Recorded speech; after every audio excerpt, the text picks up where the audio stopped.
organize na sa mga F-clam. Ayan, ginawa ko na sabitan dyan. Ayan o, yan na o. Isang basket. Ito pala yung aking martilyo.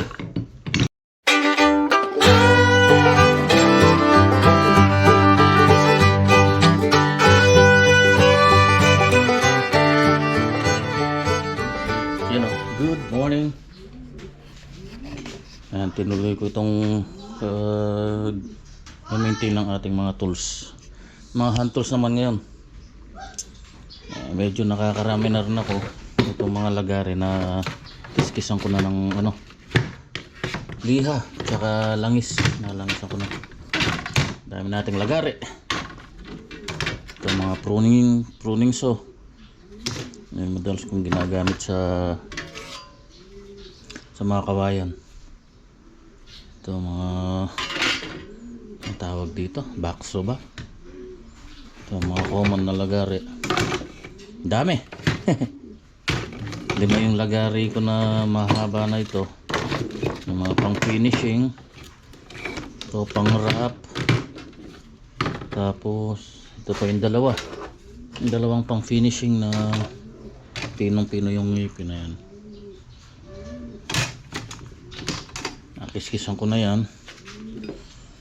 Tinitira ko ngayon itong mga liabe, mga pipe wrench. Yan o, pinalawang o. Nandun kasi ito dun sa farm dun sa kubo. So dinala ko dito para ma-cleans natin. Manunugot ko yung mga niya. Tapos ito, tapos na rin yung mga martilyo. Ito, napakarami rin natin martilyo. Nagagamit naman lahat to. Bawa ito yung pang malakasan ko talaga, pinakamaganda. Itong gustong kong gamitin so, nasa finishing yung pag nagkakabinet ako. Ito tsaka ito, gaan to maliit. Yung dalawa na to yung pag magkikislamit kung plywood ang gamit tsaka pako. Tapos ito pag masinsilan, ito yung dalawa na to.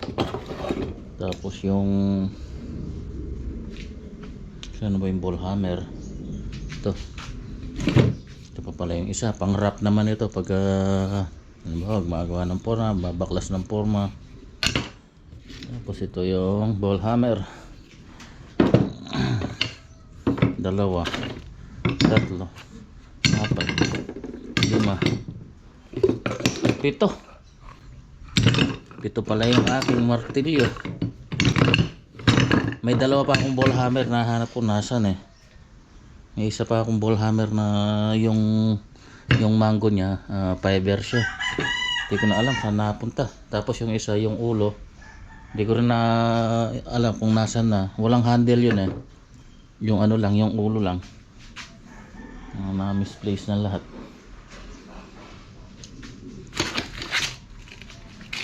Tapos to mga pait, nakiskisan na lahat to. Ito mga file. Ito skuplina pang kahoy. Tapos may mga pina tayong file, round file,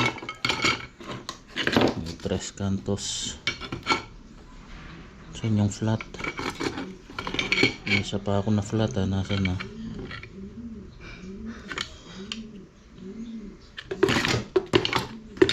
Nasan yung flat ko na kikil? Yung mga pait, ang dami rin. Nawawala yung isang set to yung 1/4 ang nawawala. Ito kompleto to. Ito mga 1/2, 1/4, 3/4 saka di uno. Tapos ito di uno rin. Ito pait na lukob.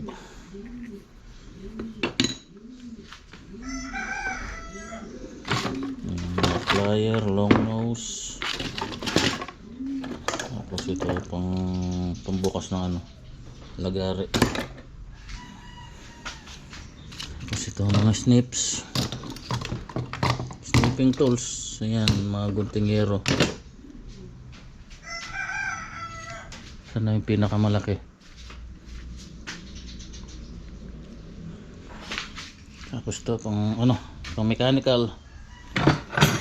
Yung mga clamp. May mga nawala pa akong tools nung ginagawa yung ano, yung arrow bill. Yung isang maliit ko na ganito nawala. Tapos yung isang pipe cutter, yung ganito nawala rin. Yung rigid yun eh. Hindi ko alam kung sino yung tumira.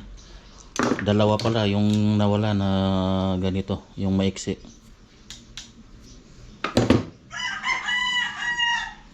Power tools wala naman. Tapos ito mga bolt cutter. Ito malilinisin ko pa to. Yan, pang mason. Ating pang mason, mga rodel, ang bakal, yung mga pang tiles, kutsara, rubber float, rubber mallet. Yan, kompleto tayo dyan. Mga tile cutter natin.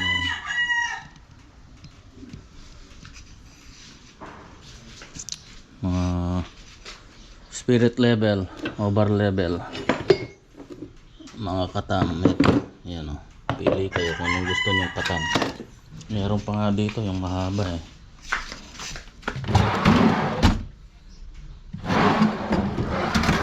Ito hindi ko na nilabas.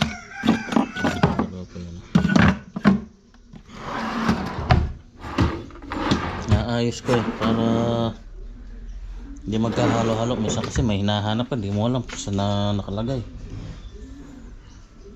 Yung pagsasamahin ko yung mga pang mechanical, tapos yung mga pang mason, yung mga yan, basta ayos natin ang ayos ng maayos yung kondisyon ko para sakali may dumating na project, inshallah ay maayos na lahat.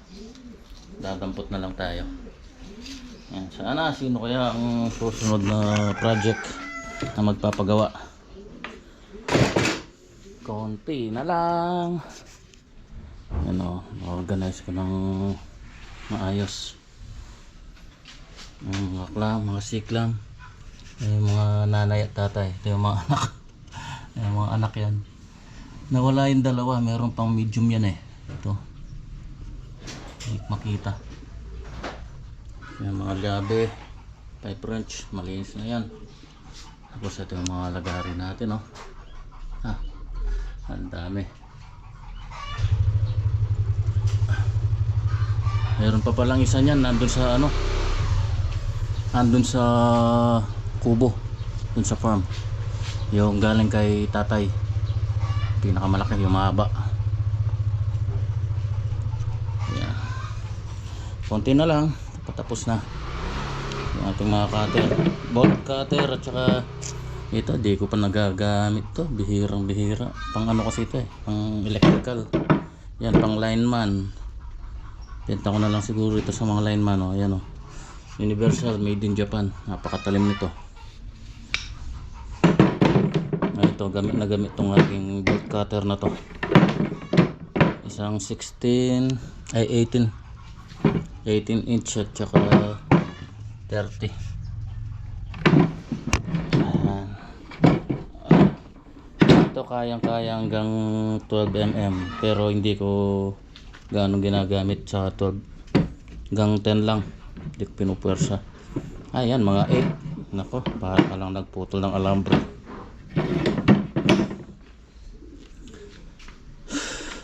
Konti na lang. Ito yung mga F-clam na to, nalinisan ko na rin yan. Ayan, oh. Tapos ito yung mga chisel, tsaka mga bit na chisel at saka jackhammer bit. Ayan. Meron pang iba dito. Tapos sa loob, pahinga muna, mainit dito. 4:27 na. Hindi pa natatapos, pero konting-konti na lang. Ano, organize na. Kasi mga F-clam, ayan. Ginawa ko na sabitan dyan. Ayan o. Dati mga nasa loob lang ng mga toolbox yan eh. Yan, dito ko na lang nilagay. Nagsasabit ko na lang. Tapos ito, mga hindi makita. Mga drill bit pang mason. Saka jackhammer na ano, blade ng jackhammer yan. Bit. Hindi yata matatapos ngayon ha. Ito muna tayo ano. Kain muna natin yung mga alaga. Tara muna sa farm.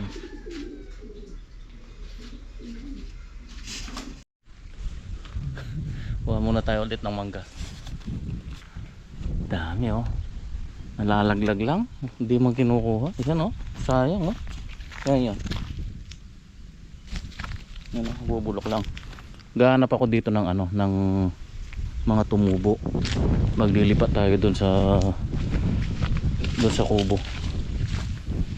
May mga tumubo niyan dito eh. Lipat ko muna sa ano. Sa timba. Kaya sa ano seedling tray. Ay seedling bag. Ganda ng ano. Ay ito. Ayan o. Pag ano kunin ko. Talino mo. Ang ganda.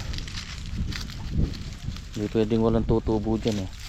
Ay, ito pa guyabano to oh. Ito kasi lupa na to. Nabenta na to. Iba na may-ari nito. Hindi ko alam kung kailan i-develop itong ano na to. Ayan oh.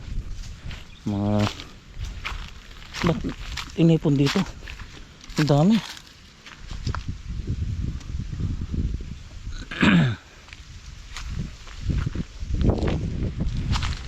Mga tumubo.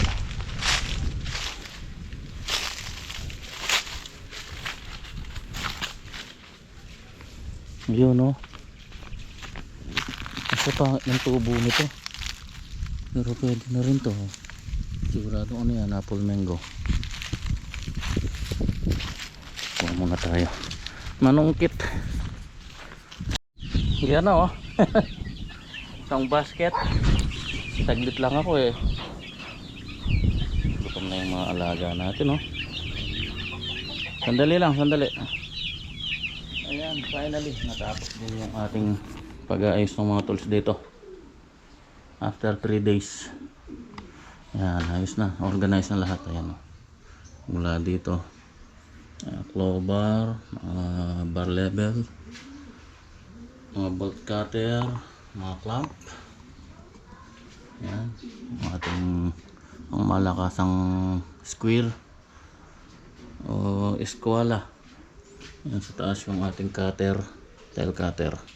Dalawa yan, ito maliit.